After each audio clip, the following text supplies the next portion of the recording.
అర్జెంటుగా 500 ఇవ్వండి చెప్తాను. 500? దేనికిరా? మీకు తెలియదు, చాలా అర్జెంట్. ఇవ్వండి చెప్తాను. అంత అర్జెంటుగా ఉంటే బాత్రూమ్ ఖాళీగానే ఉంది, వెళ్ళొచ్చాక చెప్పు. అర్జెంట్ అంటే ఆ అర్జెంట్ కాదు. 5:30 అయిపోయింది, ఇంకో అరగంటలో షో స్టార్ట్ చేసేస్తాడు. అర్జెంటుగా 500 ఇవ్వండి నాన్నగారు, సినిమాకి వెళ్ళాలి. సినిమాకా? ఎవరెవరితో వెళ్తున్నావు?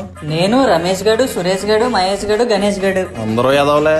అందరూ ఎదవలే సినిమాకి కాదు నాన్నగారు, అడవిలో అరాచకం సినిమాకి వెళ్తున్నాం. అడవిలో అరాచకమా? అదేం పేర్రా అలాగుంది? మంచి యూత్ ఎంటర్టైనర్ అట్ట నాన్నగారు, అందుకే ఆ పేరు పెట్టారు. సరే గాని అర్జెంటుగా 500 ఇవ్వండి నాన్నగారు, షో స్టార్ట్ అయిపోద్ది. ఏరా, మీ 5గురికి టికెట్లు నువ్వే తెస్తున్నావా? లేదు. మరి 500 ఎందుకురా?